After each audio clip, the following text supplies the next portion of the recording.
Bonjour à tous, nous sommes lundi et comme chaque lundi, je vous partage mes lectures, c'est-à-dire des pépites issues des 100 meilleurs livres de psychologie clinique et de neuropsychologie clinique que j'ai lus au cours des 5 dernières années. Et aujourd'hui, on va parler d'épilepsie. Ce tout petit bouquin, mais qui ne paye pas de mine, que j'ai trouvé au cours de mes recherches de littérature sur Internet aux éditions Ellipse.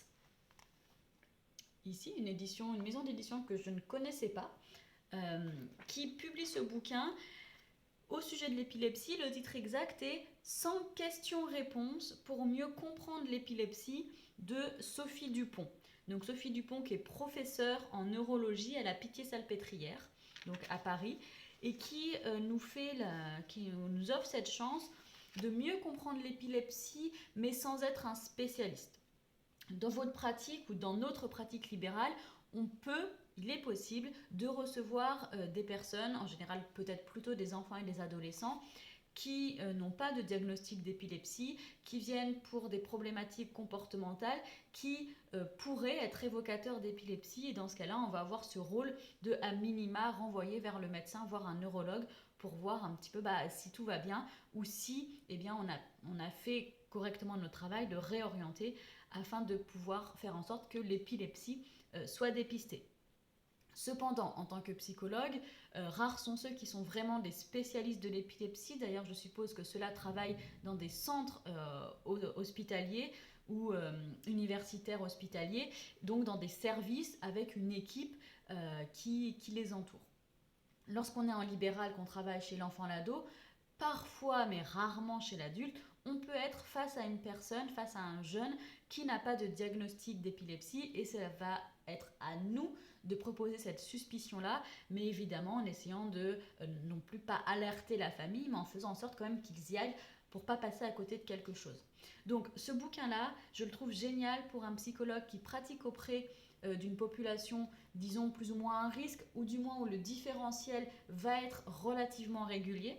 Dans le sommaire, c'est un petit peu comme le bouquin sur le haut potentiel de Catherine Cuche et sa collaboratrice, c'est sous forme de questions. D'accord. Des questions. Alors, ça commence par un lexique avec un glossaire. Donc, ça, c'est déjà hyper intéressant parce que parfois, on est nous aussi pliés aux croyances de la société et ça fait du bien de relire les glossaires. Mais ensuite, c'est toujours sous forme de questions avec des sections. Par exemple, des questions au sujet de la définition de l'épilepsie, des généralités, des causes et des origines, du diagnostic, de la clinique de l'épilepsie, des traitements et des traitements médicamenteux, des traitements chirurgicaux, des autres traitements, parce que visiblement il y en a d'autres, des règles de vie. Voilà, et là, ça peut vous faire par exemple écho, de la prise en charge sociale, de la prise en charge professionnelle, et c'est pas fini. Il y a aussi tout un tas de questions sur l'évolution, sur les spécificités féminines, sur la vie pratique, par exemple, peut-il conduire, et sur l'entourage et l'acceptation de la maladie.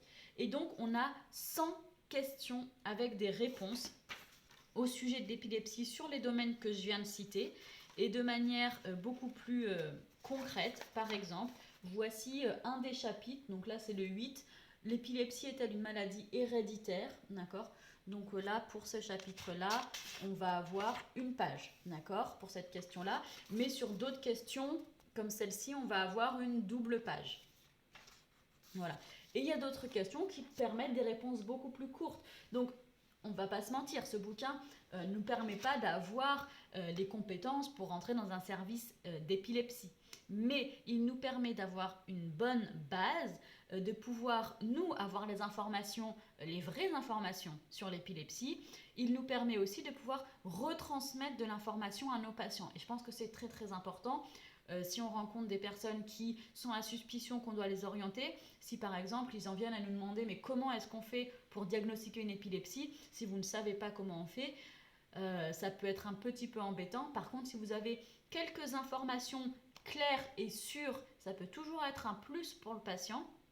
Et puis, c'est aussi un plus pour vous, ça fait plaisir de donner une bonne information de qualité à son patient, tout en précisant qu'on n'est pas un spécialiste, évidemment, le cas échéant.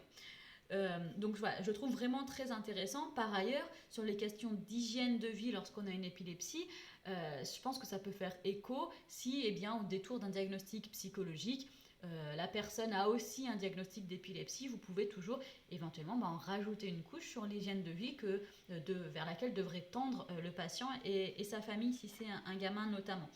Vous avez aussi tout ce qui concerne les traitements, parce que si vous avez déjà une personne diagnostiquée épileptique, elle a des traitements, vous pouvez consulter ce petit bouquin, éventuellement aussi appeler le médecin ou voir sur internet le Vidal. Mais dans ce bouquin, c'est expliqué concrètement et synthétiquement les différents types de traitements que l'on peut proposer aux personnes épileptiques. Donc ce bouquin-là, je le recommande aux libéraux que vous travaillez, enfants, ados, adultes, finalement à tous les âges de la vie. Il est rapide à lire. On peut aussi le parcourir en fonction d'une question qu'on a à un instant T. On peut le recommander aux patients, mais aussi aux collègues psychologues.